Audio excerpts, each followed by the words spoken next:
ब्रह्मा का पिता है, कौन विष्णु की मां, शंकर का दादा कौन है, हमको दे बता। ये जानने के लिए कृपया सुनिए। जगत गुरु तत्वदर्शी संत रामपाल जी महाराज के अमृत वचन सर्व पवित्र धर्मों के पवित्र शास्त्रों के आधार पर। परम पिता परमात्मा पूर्ण ब्रह्म सारी सृष्टि के रचनहार कुल मालिक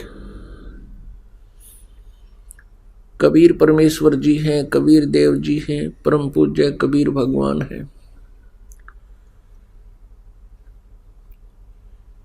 वो परम पिता परमात्मा सन 1398 में विक्रमी संवत 1455 ज्येष्ठ सुदी पूर्णमासी को सत्यलोक से अपने सनातन परम धाम से गति करके वहां से प्रस्थान करके काशी शहर भारतवर्ष की पावन धरती पर काशी शहर के बाहर बने एक लहर तारा नामक तालाब पर विकसित कमल के फूल पर नवजात शिशु का रूप धारण करके विराजमान हुए। इस दृश्य को देख रहे थे एक अष्टानंद नाम के ऋषि ब्राह्मण जो महर्षि रामानंद जी के शिष्य थे।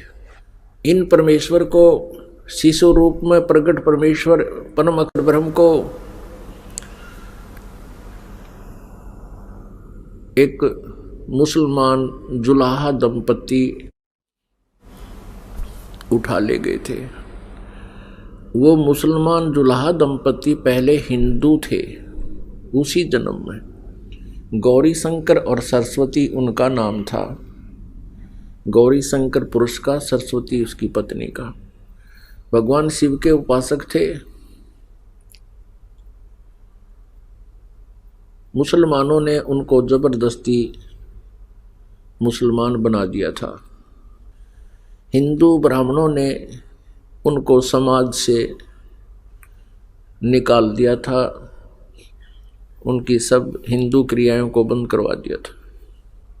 पहले वो गौरी शंकर सरस्वती भगवान शिव की पूजा करते थे, कथा सुनाते थे, उससे जो पैसा आ जाता था दान दक्षिणा का, उससे अपना निर्वाह किया करते थे और संग्रह संचन नहीं करते थे। वो नेक ब्राह्मण थे, वो किसी को गुमराह नहीं करते थे,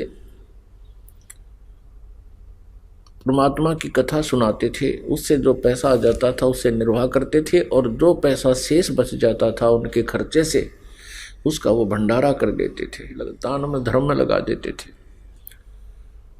जिस कारण से उनका बोलबाला बहुत हो गया था। काशी के अंदर बहुत से हिंदू समाज उनको अधिक महत्व देते थे, जिस कारण से वे अन्य स्वार्थी ब्राह्मण उस गौरी शंकर से ईर्ष्या करते थे। इस बात का ज्ञान था उन मुसलमान पीरों को, गुरुओं को, काजी और मुल्लाओं को कि ये गौरी शंकर हिंदू धर्म का अधिक प्रचार कर रहा है।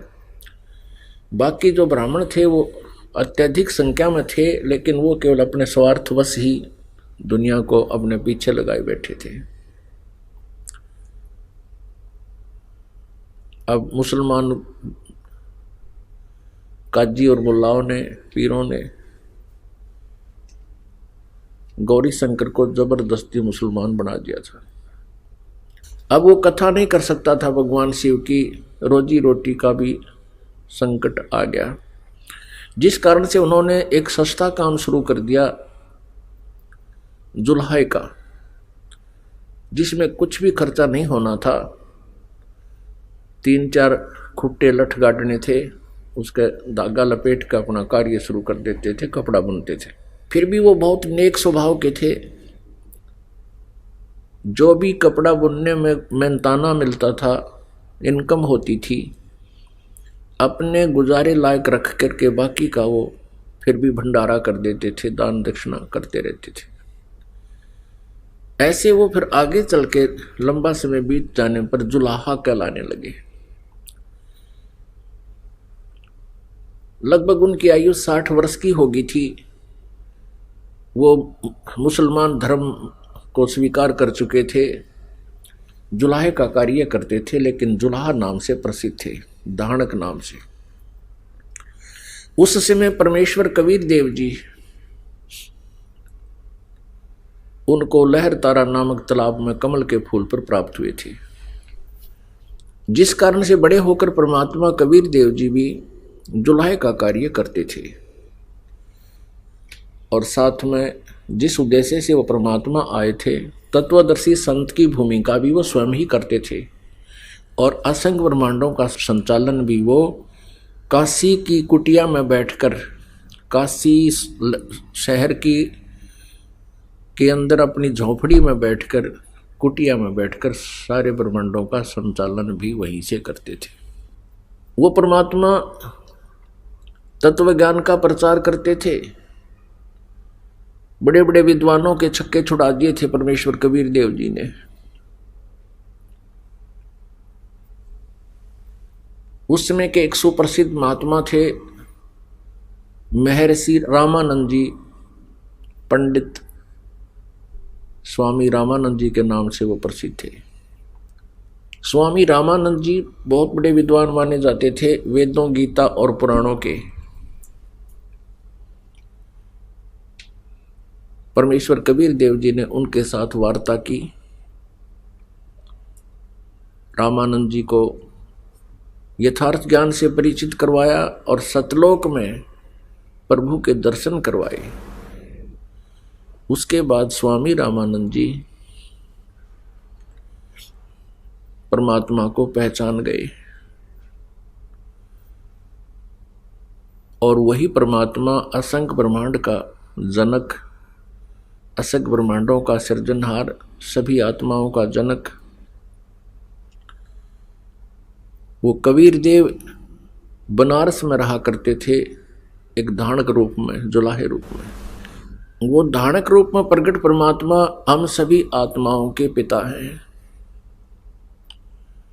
आप जी को सृष्टि रचना के अंदर सुनाया गया था कि हम कैसे इस काल के जाल में फंस गए, हमारा उद्देश्य क्या है यहां रहने और जीने का। परमेश्वर कबीर देव जी ने हमें बताया कि तुम यहां के वासी नहीं हो, तुम्हारा यहां ठिकाना नहीं है, और आप जी यहां अज्ञानता के कारण रह रहे हो। परमेश्वर ने हमें याद दिलाया कि तुम जिस वस्तु को अपना मानते हो ये आपकी नहीं है,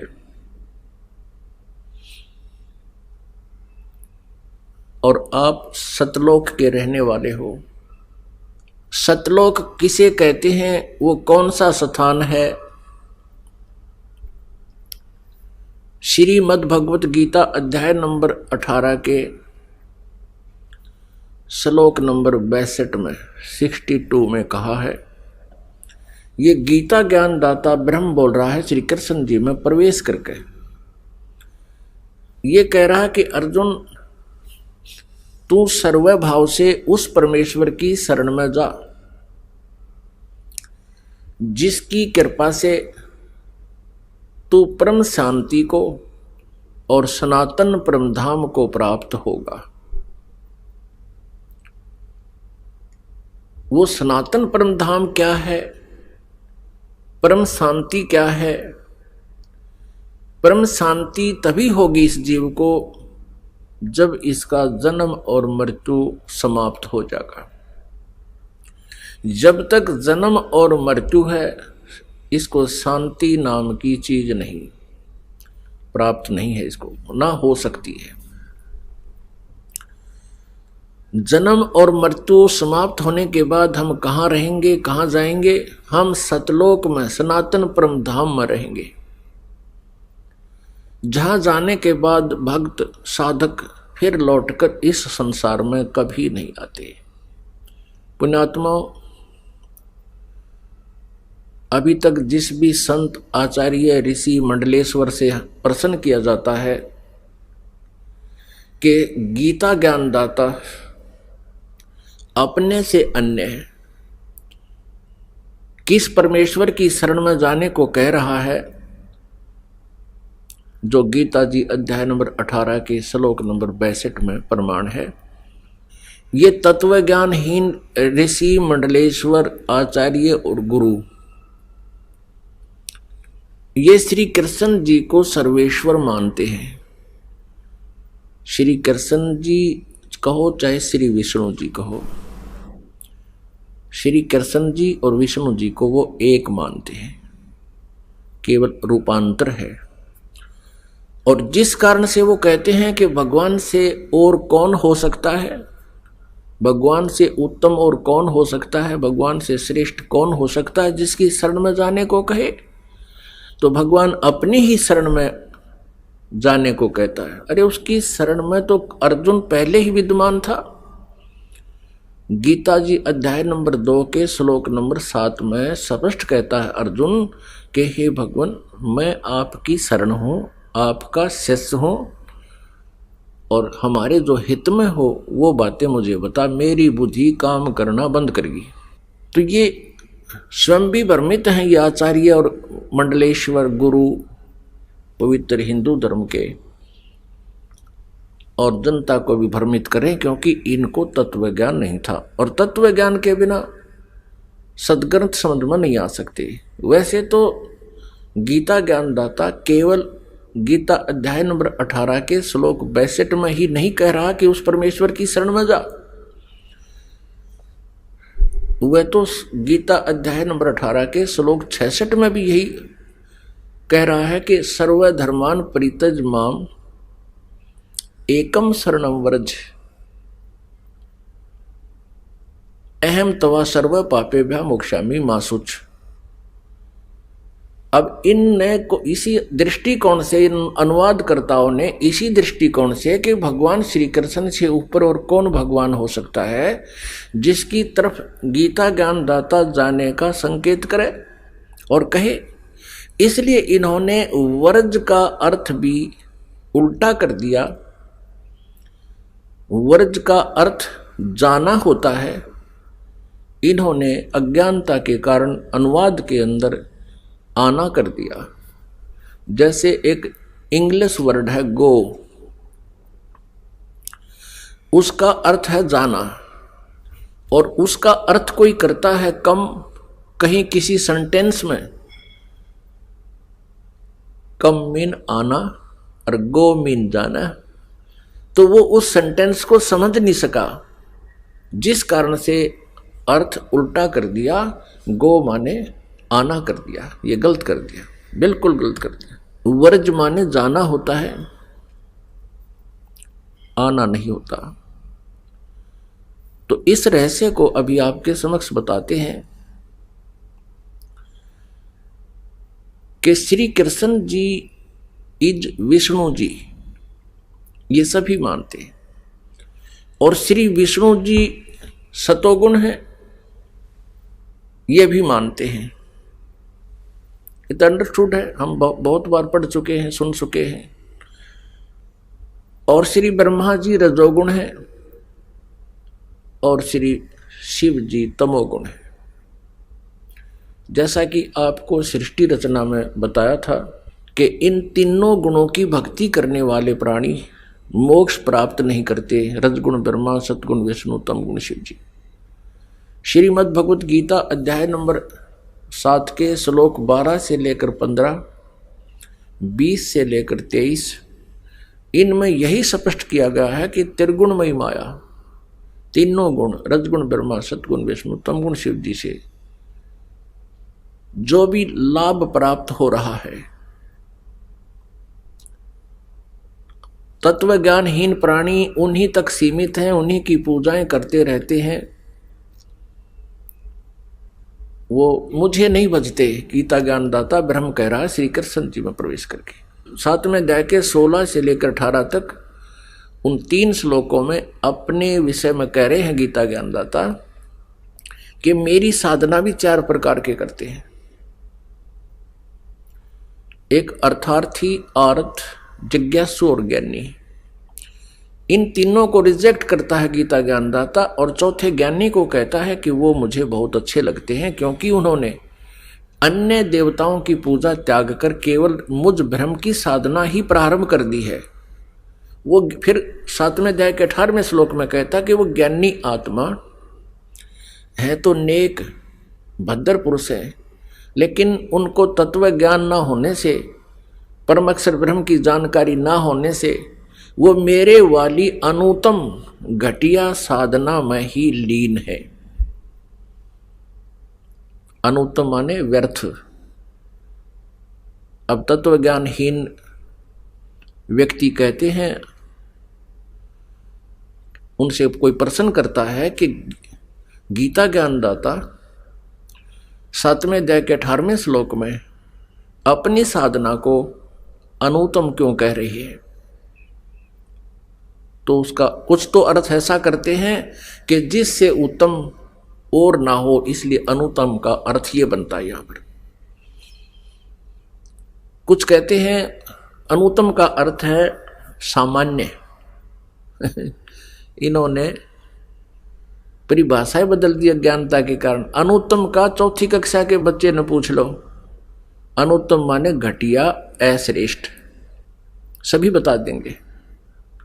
तत्व ज्ञान ना होने से इस प्रकार अर्थों के अनर्थ कर डाले, और आप भी भ्रमित हैं। ये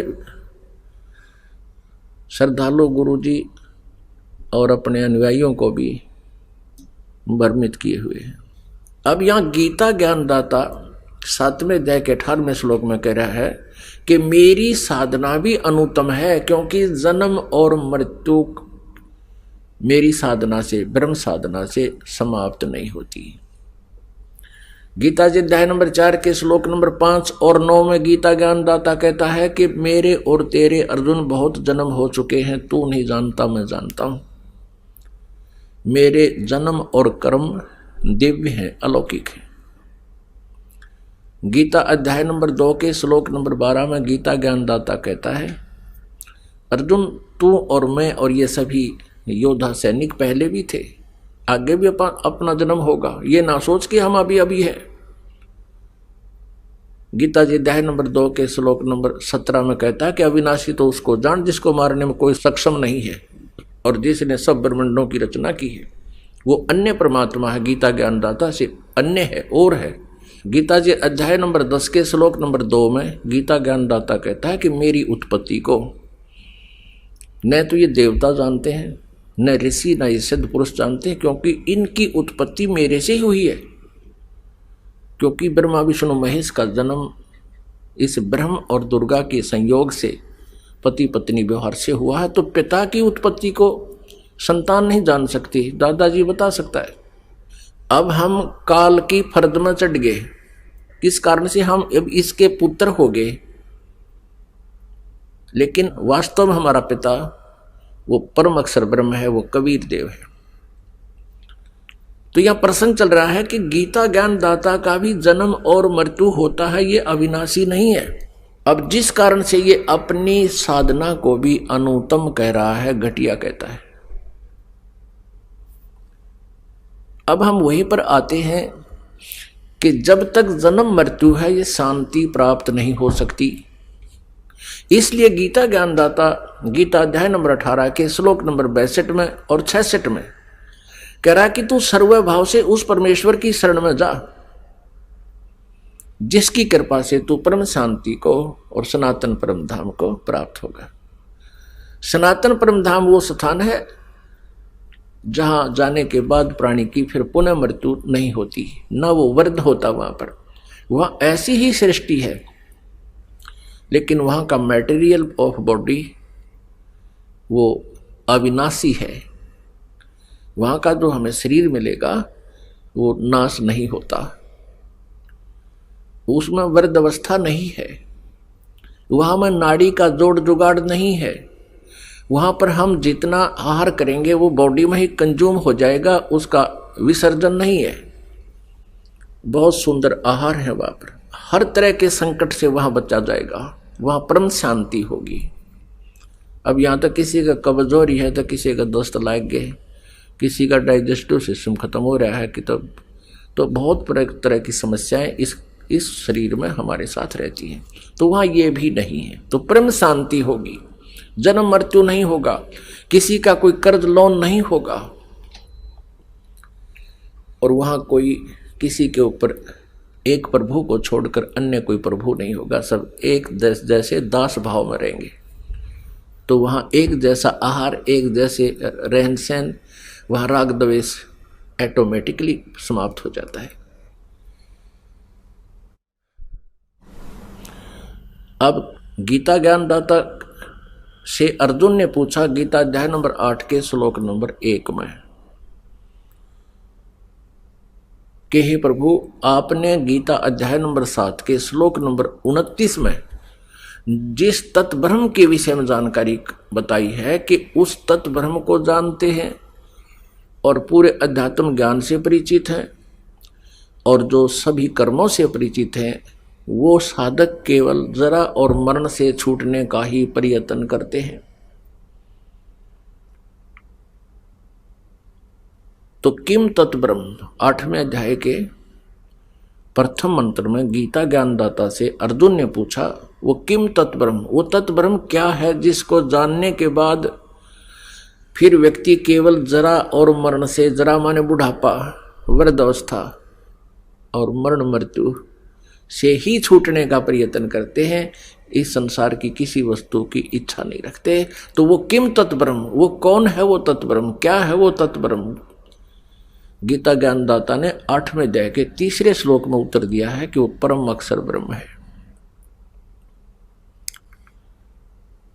पुण्यात्माओं, गीता ज्ञानदाता श्री कृष्ण में प्रवेश करके वो ब्रह्म है, सर्वपुरुष है, ये काल रूपी ब्रह्म है। इसके विषय में जानकारी आप जी को सृष्टि रचना से मिलेगी, जो कि आपको पहले सुनाया जा चुका है। अब वो कहता है 8वें अध्याय के 13वें श्लोक में गीता जी में, अर्जुन ओम इति एकाक्षरम ब्रह्म व्यवहारन माम अनुसमरण ये प्रयाति तजन देहम स याति परमाम गतिम। मेरा एक ओम मंत्र है, नथिंग एल्स। मेरा केवल ओम एक अक्षर ओम, मुझ ब्रह्म का केवल एक ओम अक्षर है, उच्चारण करके सिमरण करता हुआ यह प्रयाति तजन देहम, जो शरीर छोड़कर जाते हुए भी इसका सिमरण करता हुआ जाता, सयाति परमाम गतिम, वो मेरे से मिलने वाली परम गति, ओम नाम से जो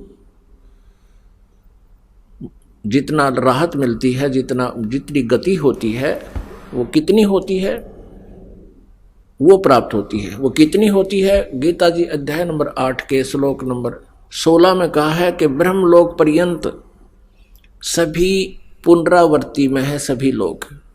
ओम नाम से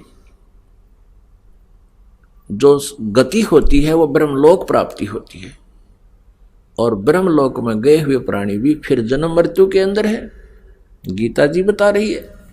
तो ओम नाम के जाप से यानी ब्रह्म की साधना से भी परम गति नहीं हुई, यानी परम शांति नहीं हुई। इसलिए वो कह रहा है, क्योंकि गीता ज्ञानदाता कहता है अर्जुन तेरे और मेरे बहुत जन्म हो चुके हैं।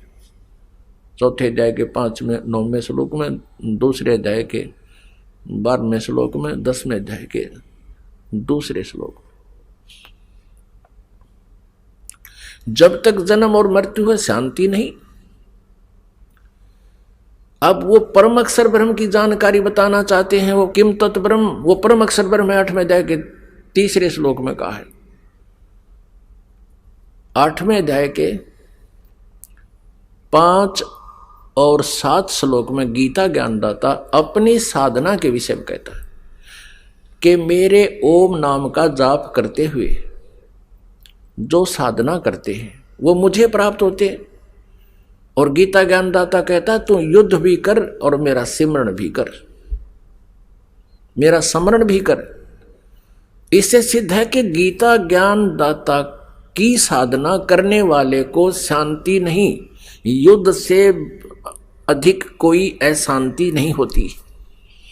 और ये कहना चाहता है गीता ज्ञानदाता कि मेरी शरण में रहेगा तो युद्ध तुझे करना ही पड़ेगा, और उठ और ठाले लठ, हथियार उठा और झगड़ा कर। मेरी शरण में रहना तो शांति नहीं हो सकती। अब गीता अध्याय नंबर 8 के श्लोक 6 में कहा है कि एक नियम है, अंत समय में जो साधक जिस भी इष्ट की साधना करता हुआ जाता है वो उसी के भाव में भावित रहता है। यानी अंत समय में जिसमें आस्था होती है उसी को प्राप्त होता है। 8वें अध्याय के 5 और 7 में गीता ज्ञानदाता कहता है मेरी भक्ति कर और युद्ध भी कर, मेरा स्मरण भी कर और युद्ध भी कर, मुझे प्राप्त होगा। उसके तुरंत बाद 8वें अध्याय के 8, 9 और 10 श्लोकों में उस परम अक्षर ब्रह्म की साधना के लिए कहा है। 8, 9, 10 8वें अध्याय के गीता जी के 8वें अध्याय के 8, 9, 10 श्लोक में 3 श्लोकों में कंटिन्यूसली बताया है गीता ज्ञानदाता ने कि उस परम अक्षर ब्रह्म की जो साधना करता है, अर्थात उस दिव्य परम पुरुष की जो भक्ति करता है जो गीता ज्ञानदाता से अन्य है, तो उसी को प्राप्त होता है भक्ति के बल से, योग के बल से। योग माने साधना, और साधना की भक्ति की शक्ति से। अब साधना क्या होती है? मंत्र का जाप, यज्ञ आदि धार्मिक अनुष्ठान करना, यह भक्ति होती है। अपनी भक्ति बता दी कि केवल ओम नाम है ब्रह्म का, इससे अतिरिक्त कोई भी मंत्र कोई जाप करता, हरे राम हरे कृष्ण राधे श्याम सीताराम राधे राधे श्याम मिला दे, ओम नमः भागवते वासुदेव नमः, ओम नमः शिवाय, ये मनमाना आचरण है जो मोक्षदायक नहीं है, कोई लाभ इनसे नहीं होता। अब गीता जी को शिरोधार्य मानते हैं ये श्रद्धालु, और गीता जी में कहीं हरे राम हरे कृष्ण सीताराम राधे श्याम ओम नमः शिवाय ये मंत्र है? कहीं नहीं। यदि किसी वेद और गीता को छोड़कर अन्य किसी शास्त्र में, पुराणों आदि में कोई वर्णन है तो वो उस ऋषि विशेष की अपनी सोच है, भगवान का आदेश नहीं है और विधान नहीं है। तो यहां गीता अध्याय नंबर 8 के श्लोक 8, 9, 10 में गीता ज्ञानदाता किसी अन्य परमात्मा की साधना के लिए कह रहा है, और उसके लिए गीता अध्याय नंबर 4 के श्लोक नंबर 34 में कहा है कि जो तत्व ज्ञान सच्चिदानंद घन ब्रह्म की वाणी में है, 4 अध्याय के 32वें श्लोक में, उस तत्व ज्ञान को तत्वदर्शी संतों के पास जाकर समझ उस परमात्म तत्व की, यानी गीता ज्ञानदाता से अन्य जो परमात्मा परम अक्षर ब्रह्म है उसकी जानकारी वही बताएंगे। गीता ज्ञानदाता को उसका पता नहीं। फिर गीता ज्ञानदाता ने कहा है कि उस तत्वदर्शी संत की पहचान बताई है अध्याय नंबर 15 के श्लोक नंबर 1 से लेकर 4 में। 1 में बताया है कि उल्टा लटका हुआ संसार रूपी वृक्ष है, ऊपर को मूल मालिक तो जड़ है उसकी, और नीचे तीनों गुणों रूपी शाखा है, रजगुण ब्रह्मा सतगुण विष्णु तम गुण शिव जी। और इस पूरे संसार रूपी वृक्ष के सभी विभागों को, जड़ कौन है, तना कौन है, डार कौन है, शाखा कौन है, पत्ते कौन है, जो संत ये बता देगा, बिल्कुल डिफाइन कर देगा भिन्न भिन्न, स वेदविद, वो वेद के तात्पर्य को जानने वाला है, अर्थात वो तत्वदर्शी संत है। परमेश्वर कबीर देव जी स्वयं आए थे, उस समय स्वयं ही वो तत्व ज्ञान का प्रचार करते थे। कहते थे अक्षर पुरुष एक पेड़ है, निरंजन वा की डार, और तीनों देवा शाखा है, ये पात रूप संसार। अब यहां अक्षर पुरुष आया है। अक्षर पुरुष एक पेड़ है, जैसे जमीन से बाहर जो हिस्सा दिखाई देता है तुरंत बाद वो तना होता है। अक्षर पुरुष तो तना है उस पेड़ का, संसार रूपी वृक्ष का। और सर पुरुष जिसे ज्योति निरंजन भी कहते हैं, काल रूपी ब्रह्म भी कहते हैं, जिसे ब्रह्म भी कहा जाता है, वो डार है, जो तने से तुरंत निकलती है मोटी डार। डार के फिर 3 शाखा, आगे शाखाएं होती हैं पतली पतली, वो तीनों गुण रूपी शाखा है, रजगुण ब्रह्मा सतगुण विष्णु तम गुण शिव जी और पात रूप संसार। हम फिर आगे पत्ते रूप में हैं और जड़ जो है वो गुप्त है, प्रोक्ष है। अब श्रीमद् भगवत गीता वेदों का सारांश है, कोड वर्डों में संक्षिप्त ज्ञान है और इसमें कुछ गीता ज्ञान दाता का अपना मत है, इसके अपने विचार हैं। गीता ज्ञान दाता में जहां इसके अपने विचार हैं वो मान्य नहीं है, जो वेदों से नहीं मिलते हैं। तो यजुर्वेद अध्याय नंबर 40 के मंत्र नंबर 15 में स्पष्ट किया है, वायु अनिलम अथ इदम भस्मांतम शरीरम ओम कर्तु समर किलबे समर और कर्तुम समर। अब वेद ज्ञान भी ये ब्रह्म दे रहा है, वहां इसका कोई स्वार्थ नहीं था, कोई अटकल लगाने का, कोई युद्ध कराने का, इसलिए इसने स्पष्ट ज्ञान दिया है। और यहां गीता ज्ञान बोलते समय इसका उद्देश्य केवल युद्ध करवाना ही था, क्योंकि अर्जुन मना कर रहा था और श्री कृष्ण भी पहले मना कर रहे थे। अब श्री कृष्ण में प्रवेश करके ये काल ये युद्ध करवाना चाह रहा था, इसलिए इसने अपना मत भी प्रवेश कर दिया श्रीमद् भगवत गीता में। तो यजुर्वेद अध्याय नंबर 40 के श्लोक नंबर 17 में अंतिम अध्याय है यजुर्वेद का 40वां, और 17वां मंत्र भी अंतिम है, यानी यजुर्वेद का निष्कर्ष है उसके ऊपर। उसमें लिखा है कि ये वेद ज्ञानदाता ब्रह्म है, ये कह रहा है कि वो परम अक्षर जो पूर्ण परमात्मा है वो तो परोक्ष है, वो तो गुप्त है ऊपर, और मैं ब्रह्म हूं, मैं ब्रह्म लोक रूपी आकाश में रहता हूं, मेरा ओम नाम है, वो गुप्त है। तो यहां गीता अध्याय नंबर 15 के श्लोक 1 से 4 में है और 16 और 17 में है। ये निर्णायक ज्ञान है इस पूरे अध्यात्म ज्ञान का। अब यहां बताया कि अक्षर पुरुष एक पेड़ है और निरंजन ये सरपुरुष है, सरपुरुष, इसको सरपुरुष भी कहते हैं निरंजन, वा की डार और तीनों देवा शाखा हैं, ये पात रूप संसार। अब आपको दिखाते हैं एक चित्र, श्रीमद् भगवत गीता अध्याय नंबर 15 के श्लोक नंबर 1 से 4 और 16-17 को समझने के लिए इस चित्र का देखना अनिवार्य है। अब देखिएगा संसार रूपी वृक्ष का चित्र। ये समझो एक संसार रूपी वृक्ष है, उल्टा लटका हुआ, ऊर्ध्व मूलम अधः शाखम, ऊपर को जड़ और नीचे को तीनों शाखा वाला, यह संसार रूपी पीपल का अविनाशी वृक्ष कहा गया है। और इसके छंदासी यानी इसके विभाग पत्ते आदि जो हैं, जो इनको जानता है, इन सभी विभागों को जो जानता है, स वेदविद वो तत्वदर्शी संत है। यहां देखिएगा, अब ये जो जमीन से बाहर दिखाई देता है ये एक पेड़ कहलाता है। अक्षर पुरुष एक पेड़ है और निरंजन ये मोटी डार, निरंजन वाकी डार, ये अक्षर पुरुष तो तना है, इसको परब्रह्म भी कहते हैं, अक्षर पुरुष भी कहते हैं और परब्रह्म भी कहते हैं, यानी ब्रह्म से नेक्स्ट। और ये ब्रह्म कहलाता है डार, ये इसको डार समझो, सरब्रह्म भी कहते हैं, सरब्रह्म अर्थात इसको सरपुरुष भी कहते हैं, काल ब्रह्म भी कहते हैं, ये एक डार है। और फिर इसके ये तीनों गुण रूपी शाखा हैं, ये तीनों देवा शाखा हैं, ये पात रूप संसार। अब हम और आप तो यहां लटके हुए हैं, इनसे आगे हैं।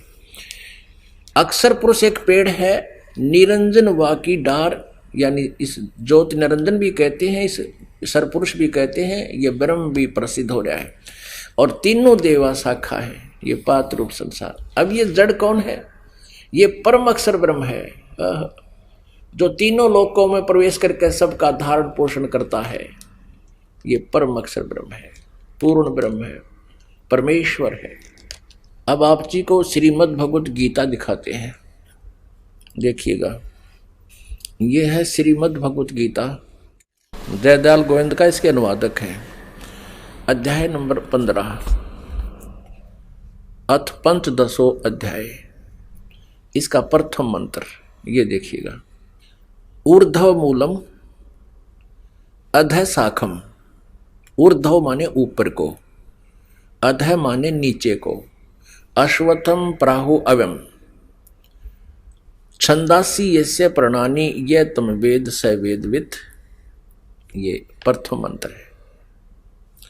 इसका अर्थ है कि ऊपर को जड़ वाला, नीचे को शाखा वाला यह संसार रूपी पीपल का वृक्ष अविनाशी कहा गया है। छंदासी यस्य प्रणानी, इसके विभाग हैं पत्ते आदि। और ये तम वेद यानी संसार रूपी वृक्ष के सभी विभागों को जो जानता है, स वेदवित्, वह वेद के तात्पर्य को जानने वाला है, अर्थात वह तत्वदर्शी संत है। इनका अनुवाद देखिएगा। आदि पुरुष परमेश्वर मूल वाले, और अधः शाखम, यहां अधः का अर्थ इन्होंने गलत कर दिया, ब्रह्मा रूप मुख्य शाखा वाले नहीं, अधः माने नीचे करना चाहिए। देखो दूसरे श्लोक में 2 बार अधः, मूल पाठ में अधः अधः 2 बार है, और इन्होंने यहां अनुवाद ठीक किया है। इसमें इसका अनुवाद यहां कराया। अधः माने नीचे, अधः माने नीचे और अधः माने नीचे, बिल्कुल ठीक है। यहां ये विचलित हो गए। प्रथम श्लोक में 15वें अध्याय के में इन्होंने अधः का अर्थ गलत कर दिया। ब्रह्मा रूप मुख्य शाखा वाले, इनकी बुद्धि इन ब्रह्मा विष्णु महेश से ऊपर गई ही नहीं, इस करके अनर्थ कर डाले सदग्रंथों के अर्थों के। आदि पुरुष परमेश्वर, ऊपर को तो ऊर्ध्व मूलम यह लिखना था, ऊपर को जड़ वाले, ऊपर को जड़ तो आदि पुरुष परमेश्वर मूल रूपी वो भगवान परम अक्षर ब्रह्म है, और नीचे को तीनों गुण रूपी शाखा है। तीनों आगे गुण रूपी भी दिखाएंगे आपको। संसार रूपी पीपल के वृक्ष को अविनाशी कहते हैं, वेद जिसके पत्ते कहे गए हैं। छंदासी का अर्थ है वेद करते, छंद माने विभाग होते हैं, पत्ते आते उसके विभाग कहे गए हैं। उस संसार रूपी वृक्ष को जो मूल सही तत्व से जानता है, यानी जड़ से लेकर सबको जानता है, स वेदवित्। स वह वेदवित् माने वेद के तात्पर्य को जानने वाला है, अर्थात वो तत्वदर्शी संत है। अब दूसरे श्लोक में देखिए 15वें अध्याय के। अधः च ऊर्ध्व, ऊर्ध्वम प्रचरता तस्य शाखा गुण प्रवर्धा, विषय परवाला अधः च मूलानि अनुसंततानि कर्मानुबंधनी मनुश्लोके। इसका अर्थ इन्होंने कैसे किया है? उस संसार रूपी वृक्ष की तीनों गुण रूप रजगुण ब्रह्मा, सतगुण विष्णु, तमगुण शिवजी रूपी शाखा है। ये अपने सदग्रंथ बता रहे थे, ये कोड वर्ड है, इसलिए एक तत्वदर्शी संत बता सकता है। अब यहाँ कंसेप्ट क्लियर करेंगे कि रजगुण ब्रह्मा, सतगुण विष्णु, तमगुण शिवजी है। अभी आपको दिखाते हैं मार्कंडे पुराण में मार्कंडे जी कह रहे हैं कि तीनों देवता ब्रह्मा विष्णु महेश, रजगुण ब्रह्मा, सतगुण विष्णु, तमगुण शिवजी है। ये देखिएगा, ये गीता प्रेस गोरखपुर से प्रकाशित है,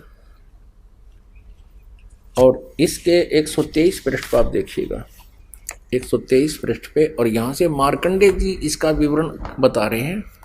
मार्कंडे जी बोले 122 पे, अब 123 पर आ जाते हैं हम यहाँ पर। इस तरह स्वयंभू परमात्मा की 3 अवस्थाएं होती हैं, रजोगुण प्रधान ब्रह्मा, तमोगुण प्रधान रुद्र और सत्व प्रधान विश्वपालक विष्णु हैं। ये ही 3 देवता हैं और ये ही 3 गुण हैं।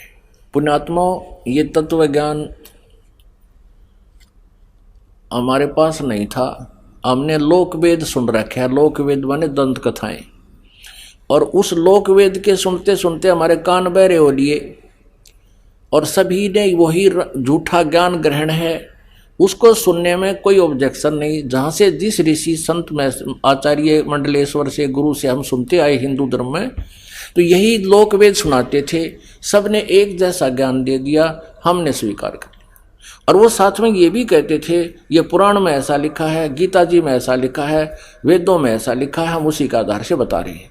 तो हमने ये सोचा था कि ये संस्कृत के ज्ञाता हैं और इन्होंने अच्छी तरह सदग्रंथों को समझा होगा, हमारे पूर्वज अशिक्षित थे, उन्होंने इन चतुर लोगों को तत्व ज्ञान तत्वदर्शी संत मानकर प्रत्येक इनकी झूठी कथाओं को स्वीकार कर रखे। आज उस झूठ को हटाने के लिए, अज्ञान को हटाने के लिए ये सदग्रंथ रूपी टॉर्च आपको फिर से दिखानी होगी। और इनके दिखाए बिना ये फिर विरोध करवा देंगे, जनता को भ्रमित कर देंगे। जैसे परमात्मा कबीर जी का दुश्मन बना दिया था इन नकली गुरु आचार्यों ने। कहा करते कबीर जी तो झूठ बोलते हैं, ये ब्रह्मा विष्णु महेश के माता पिता बताते हैं। ब्रह्मा विष्णु महेश के कोई माता पिता नहीं है, ये अजर व अमर है। तो सारी जनता को परमात्मा के पीछे लगा दिया था, बहुत बुरा हाल करवाया था। तो इसलिए ये लालटेन दिखाई जा रही है कि अब इस रोशनी में कोई धोखा ना खावे और हमसे कोई विरोध ना करे। ये सदग्रंथ तो पुण्यात्माओं ऐसी है, समझो अंधे की लालटेन। मुझे इन अपने सदग्रंथों की अब जरूरत नहीं रही थी। क्यों नहीं रही थी? क्योंकि गीता अध्याय नंबर 4 के श्लोक नंबर 32 में जिस तत्व ज्ञान के विषय में कहा है, और चौथे अध्याय के 34वें श्लोक में सच्चिदानंद घन ब्रह्म की वाणी को तत्व ज्ञान कहा है और उसको तत्वदर्शी संतों से पूछने को कहा, तो वो तत्वदर्शी संत दास को मिल गया था। और वो सच्चिदानंद घन ब्रह्म की वाणी वो तत्व ज्ञान दास के पास उपलब्ध था, जिसमें ये सभी ज्ञान तो दास आपको सदग्रंथों से भी रूबरू करा रहा है। ये पहले विद्यमान था उस 5वें वेद में। अब उस 5वें वेद का आप जी को ज्ञान नहीं, उस 5वें वेद को सत्य सिद्ध करने के लिए कि जो हमारे सदग्रंथ बताते हैं वो परमात्मा ने पहले 600 वर्ष पहले ही बता रखा है। और आपके हृदय में यह सच्चाई जमाने के लिए, जचाने के लिए, विश्वास दिलाने के लिए सदग्रंथ दिखाने पड़ रहे हैं। अब नहीं तो आप विरोध कर देते। अब विरोध तो दास का हुआ था। ये क्रोथा कांड इसी का परिणाम था कि सदग्रंथों के आधार से दास सत्य बता रहा था और जिन अज्ञान सुन रखा था उनके आचार्यों ने, गुरुओं ने उन भोली आत्माओं को भ्रमित करके ये क्रोथा कांड करा दिया। अब ये सच्चाई फिर सामने आ रही है, क्योंकि हम जो क्रोथा आश्रम में जो ज्ञान देते थे वो ही यहाँ दे रहे हैं। 4था वर्ष हो गया यहाँ पर। अब क्यों नहीं आते वो बकवाद करने के लिए? क्योंकि जनता को पता लग गया कि वो बकवाद कर रहे थे, झूठे थे वो आचार्य लोग। वो निकम्मी आत्मा थी, उनका स्वार्थ यही था कि तो जनता को सच्चाई का पता ना लगे और उन्होंने किसी के कल्याण से कोई लेना देना नहीं। और हमने ये ठेका ले लिया जनता के कल्याण का, और परमेश्वर कबीर देव जी ने ये ठेका दे दिया। अब हमने तो ये काम करना पड़ेगा, हम इसको छोड़ नहीं सकते। तो ऐसे विरोध ना होने के का कारण यही है अब कि उनकी दाल नहीं गली। नहीं तो पहले के जुल्म करवा दिया इन अज्ञानी लोगों ने, ऐसे नकली गुरुओं और आचार्यों ने। ईसा मसीह जी को भी ऐसे ही कहा था झूठा है, ऐसा है, उनको भी क्रश करवा दिया। लेकिन अब इनकी दाल नहीं गलेगी, क्योंकि सदग्रंथ अपने पास है, हम सब शिक्षित हैं, शिक्षा का हमें लाभ भी अब मिलेगा। तो इस सदग्रंथों को आपके रूबरू कराना इस दास का उद्देश्य है। आपको लालटेन यानी रोशनी दिखाना, कहीं मेरे से विरोध ना कर बैठो और सच्चाई से फिर वंचित रह जाओ। एक अंधा व्यक्ति अंधेरे में रात्रि के समय जगती हुई लालटेन लेके जा रहा था। ये समझ लो टॉर्च लालटेन होती थी, इसमें तेल डाला जाता था, वो जलती थी। आगे से बच्चे आ रहे थे उछल कूद करते हुए।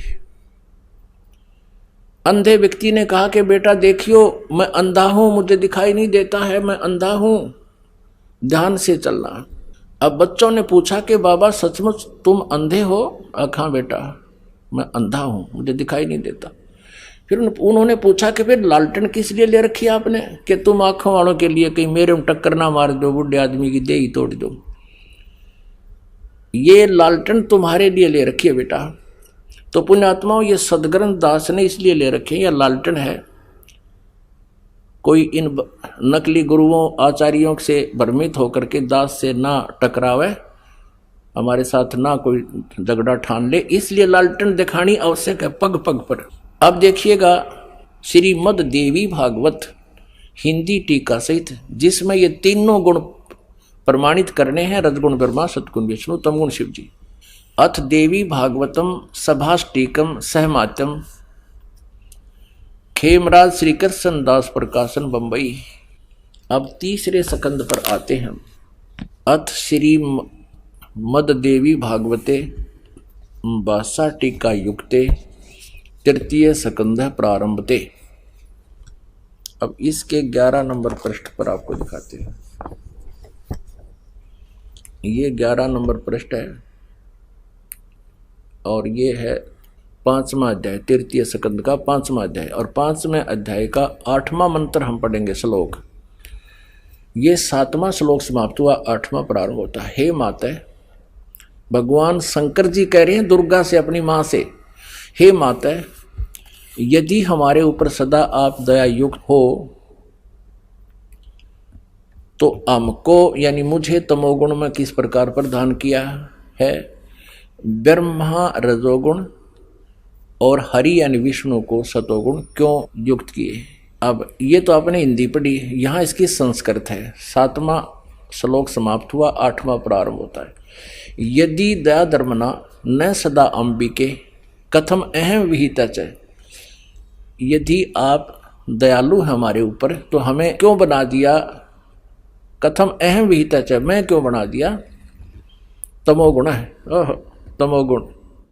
और कमल जय, कमल से उत्पन्न होने वाले ब्रह्मा को रजोगुण संभव, उसको रजोगुण क्यों बनाया, सुविहिता क्यों सतोगुण हरि, और विष्णु जी को आपने सतोगुण क्यों बना दिया। अपने आत्माओं, अब आपके समझ में आएगा पवित्र श्रीमद् भगवत गीता जी का अमृत ज्ञान। ऊर्ध्व मूलम अधः शाकम अश्वत्थम प्राहु अवम छंदासी यस्य प्रणानी ये तम वेद स वेदवित। 15वें अध्याय का प्रथम मंत्र के ऊपर को जड़ और नीचे को शाखा वाला ये अविनाशी पीपल का वृक्ष कहा गया है। छंदासी यस्य प्रणानी, जिसके पत्ते आदि विभाग हैं, क्योंकि ऊपर को जड़ नीचे को शाखा बता दी, पत्ते बता दी, कहती ये विभाग हैं उसके। और ये तम वेद, जो इनको मूल सहित जानता है, तत्व से जानता है, यानी सभी विभागों को बताता है, स वेदवित, वो तत्वदर्शी संत है, वह वेद के तात्पर्य को जानने वाला है। परमेश्वर कबीर देव जी ने 600 वर्ष पहले उस अपनी सच्चिदानंद घन ब्रह्म की वाणी में, कबीर वाणी में कहा है, कबीर अक्षर पुरुष एक पेड़ है, निरंजन वा की डारे, तीनों देवा शाखा है, भाई पात रूप संसारे। एक के श्लोक में, एक के सेंटेंस में, अमृतवाणी में परमात्मा ने पूरा ज्ञान समझा दिया। अब ये तो आपने पढ़ लिया प्रथम मंत्र 15वें अध्याय का, ये देखिएगा। अब दूसरा पढ़ाते हैं, अध्याय नंबर 15 पंचदशो है, और इसका प्रथम मंत्र आपने पढ़ लिया। आदि पुरुष परमेश्वर मूल वाले, ऊर्ध्व मूलम माने ऊपर को जड़ वाले, और नीचे को अधः शाखम, नीचे को शाखा वाला। ये संसार रूपी पीपल के वृक्ष को अविनाशी कहते हैं। और जिस वेद नहीं, इसके विभाग आदि पत्ते हैं। और उस संसार वृक्ष को जो पुरुष, जो व्यक्ति मूल सहित, जड़ से लेकर पत्तों सहित तत्व से जानता है, वह वेद के तात्पर्य को जानने वाला है, अर्थात वह तत्वदर्शी संत है। अब दूसरा इसमें लिखा है कि उस संसार वृक्ष की तीनों गुण रूप, रजगुण ब्रह्मा, सतगुण विष्णु, तमगुण शिव जी रूपी ये विषय पर वाला, ये विषय विकारों की शाखा हैं, शाखाएं। अधः माने नीचे और ऊर्ध्व माने ऊपर, प्रस्था माने फैली हुई है। ये मनुष्य लोक में कर्मों के अनुसार बांधने वाली मूलानी माने मुख्य कारण है, ये जड़ नहीं है। कर्मानुबांधनी यानी मुख्य कारण है, यह हमें कर्मानुसारी ब्रह्मा विष्णु महेश ही यहाँ बांध कर रखते हैं, इन्हीं के अंतर्गत हैं हम। नीचे और ऊपर फैली व्याप्त हैं, सब लोकों में नहीं, पृथ्वी लोक, स्वर्गलोक और पाताल लोक, 3 लोकों को ऊपर इनकी व्यवस्था है। अब तीसरे में कहा है, इस संसार वृक्ष का स्वरूप जैसा कहा है वैसा यहाँ विचार काल में नहीं पाया जाता, ऐसा नहीं पाया जाता। पुण्यात्माओं, श्रीमद् भगवत गीता अध्याय नंबर 4 के श्लोक नंबर 34 में कहा है कि गीता ज्ञानदाता कहता है मैं इस पूरे अध्यात्म ज्ञान से परिचित नहीं हूँ, इसलिए तत्वदर्शी संतों के पास जा, उनसे उस परमात्म तत्व की जानकारी जान जो गीता ज्ञानदाता से अन्य है। आइए अब हम उन श्रद्धालुओं के अनुभव जानते हैं जो जगत गुरु तत्वदर्शी संत रामपाल जी महाराज जी से दीक्षा प्राप्त कर चुके हैं तथा उनके द्वारा बताए गए भक्ति मार्ग पर चल रहे हैं। नमस्कार जी। नमस्कार सर। क्या नाम है जी आपका? लीलावती दासी। बहन जी आप कहाँ से हैं? भागलपुर जिला नौगछिया और बिहार से। संत रामपाल जी महाराज से नाम दीक्षा आपने कब ली? सर हम संत रामपाल जी महाराज से नाम दीक्षा 2015 11 अक्टूबर को लिए। बहन जी संत रामपाल जी महाराज से नाम दीक्षा लेने से पहले आप क्या भक्ति साधनाएं करती थीं? संत रामपाल जी महाराज के शरण में आने से पहले सभी देवी देवता का पूजा करते थे हम, और बहुत से कष्ट में हम पड़ गए। देवी देवता को पूछते पूछते हम बहुत से कष्ट में पड़ गए। तब हमें कोई मतलब कि गोपाल दास मिला, बोला क्या चाची, हम आंटी लगते थे, बोला कि चाची तुम 5 साल से बीमार हो तो ये संत रामपाल जी से दीक्षा ले लो। तो हम बोले कि संत रामपाल जी से यदि दीक्षा ले लेंगे तो हम पूरी तरह से ठीक हो जाएंगे। तो वह भगत जी बोले, गोपाल दास बोले कि हाँ चाची तुम ठीक हो जाओगे। तो हम 2015 11 अक्टूबर को नाम दीक्षा ले लिए संत रामपाल जी महाराज से। संत रामपाल जी महाराज से नाम दीक्षा लेने के बाद क्या आपको लाभ भी मिले? संत रामपाल जी के शरण में आने के बाद हमको तो ये लाभ हुए, जो हम 5 साल से बीमार थे, हमारा जो है दिमाग जो माथा काम नहीं करता था और कोई भी काम करते थे आदास मेरी चली जाती थी। 5 साल से दवाई खाते थे, जो भी पैसा हम कमाते थे डॉक्टर के पीछे लगाते थे, और दवाई जब मेरी ख़त्म होने लगती थी तो हम सोचने लगते थे अब तो मेरी 5 दिन की दवाई है, अब तो हम कैसे जिएंगे। हम तो फिर जितना बीमार पहले से थे फिर हम उतना बीमार हो जाते थे। फिर संत रामपाल जी महाराज के से दीक्षा लिए तब हम ठीक हुए। हमारा लड़का अनुज दास है, उसका जो है ना लीवर पूरी तरह से डैमेज हो चुकी थी, और भागलपुर में डॉक्टर से दिखाए और कई डॉक्टर से दिखाए, उन्होंने बोला कि ये यहाँ ठीक नहीं हो सकता, इसको पटना ले जाओ। जब हम पटना ले गए सर तो वहाँ भी आईसीयू में हमारे लड़के को भर्ती किए। डॉक्टर आए तो कुछ नहीं बोले, बोलते डॉक्टर क्या हुआ है, बोलता कि इसकी रिपोर्ट तो पॉजिटिव आ रही है, नेगेटिव तो आ नहीं रही, हम क्या बता सकते हैं। तो हम परमात्मा गुरु जी बंदी छोड़ संत रामपाल जी से अरदास लगाए तो गुरु संत रामपाल जी महाराज ने बोले कि बेटा कोई चिंता करने की बात नहीं है। हमने सोचे क्या, अब परमात्मा गुरु जी संत रामपाल जी महाराज बोल दिए कि बेटा आप कोई चिंता करने की बात नहीं है। तो हमें याद आती है कि संत रामपाल जी तो अपने वचन में बोलते हैं कि जब वह हंसा धनी के हो जाए तो सब चिंता मिट जावे। तो हम तो उस बंदी छोड़ संत रामपाल जी के शरण में आ चुके थे। तब मेरे लड़का आईसीयू में जब भर्ती था, संत रामपाल जी महाराज आए और बोला अनुज दास तुम कैसे हो। हमारा लड़का बोला कि गुरुजी हम ठीक हैं। तो सर हम संत रामपाल जी महाराज बोलते बेटा तुम ठीक नहीं हो सकता, तुम ठीक नहीं हो, तुम कैसे बोल रही हो कि ठीक हो, तुमने तो 13 दिन से खाना नहीं खाया है और तुम कैसे बोलते हो कि तुम ठीक हो। अब बेटा तुम खाना भी खाओगे और खाना में तुम अपने मम्मी से खिचड़ी ही खाने के लिए मांगना। तब भगत जी मेरे लड़का 13 दिन से जब खाना नहीं खाए थे तो हमारे पास कुछ नहीं था, उस समय हम हॉस्पिटल में थे, कुछ नहीं था। तो हम बोले कि गुरुजी संत रामपाल जी महाराज बंदी छोड़ हमारे लड़का 13 दिन से खाना नहीं खाया है, गुरुजी आप ही दया करो कि मैं खिचड़ी कहीं से ला करके दे दो। आपने तो बता रखा हमारे लड़के को कि बेटा तुम खिचड़ी खाना। तो गुरुजी हम खिचड़ी अब कहाँ से लाए हैं, पटना में, हमें भीख मंगवा लो लेकिन खिचड़ी हमको दे दो।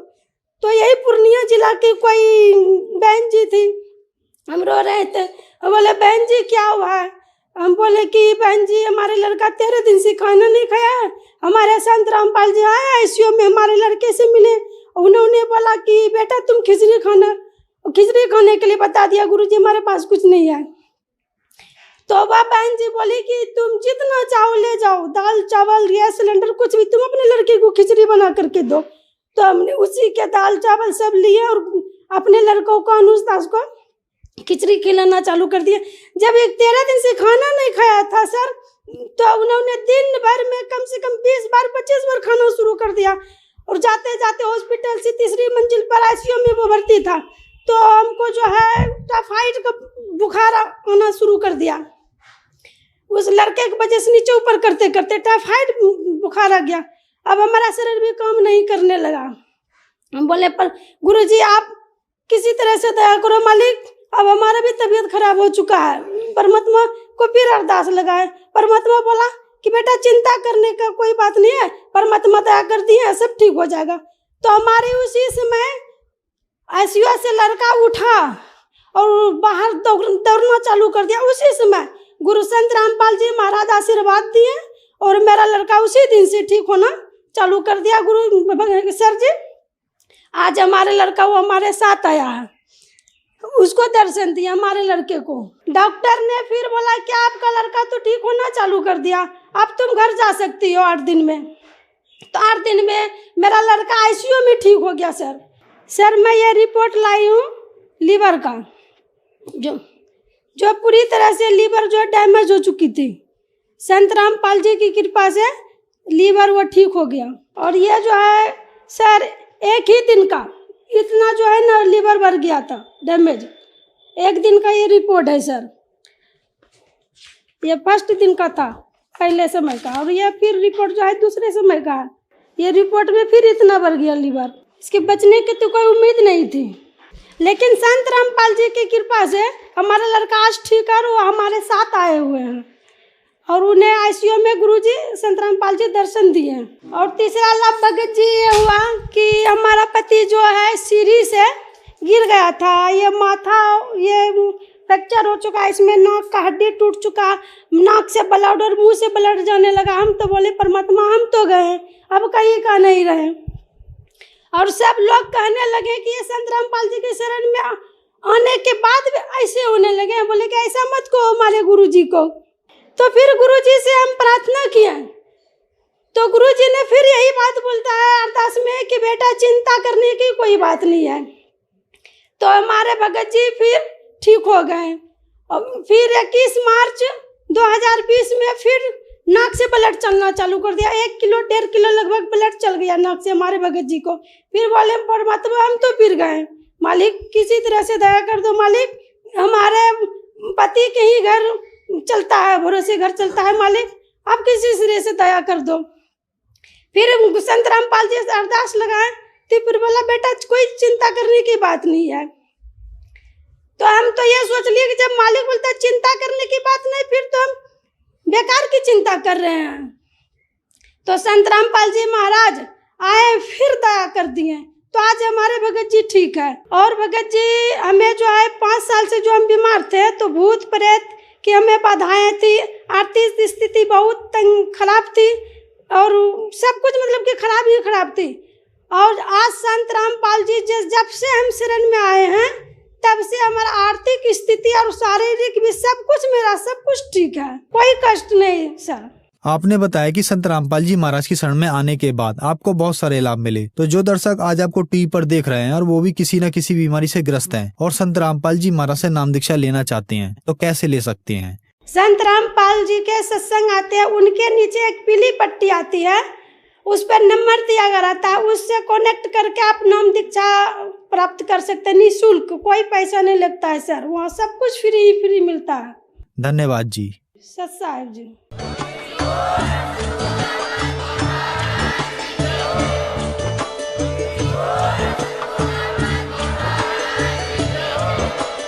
आप सुन रहे थे जगत गुरु तत्वदर्शी संत रामपाल जी महाराज जी के मंगल प्रवचन। अधिक जानकारी के लिए विजिट कीजिए हमारी वेबसाइट www.jagatgururampalji.org। संत रामपाल जी महाराज जी के शुभ आशीर्वाद से पूरे विश्व भर में 500 से भी ज्यादा नाम दीक्षा केंद्र हैं, जिन पर संत रामपाल जी महाराज जी द्वारा ऑनलाइन निःशुल्क नाम दीक्षा दी जा रही है। अपने नजदीकी नाम दीक्षा केंद्र का पता करने के लिए संपर्क करें 8222880541।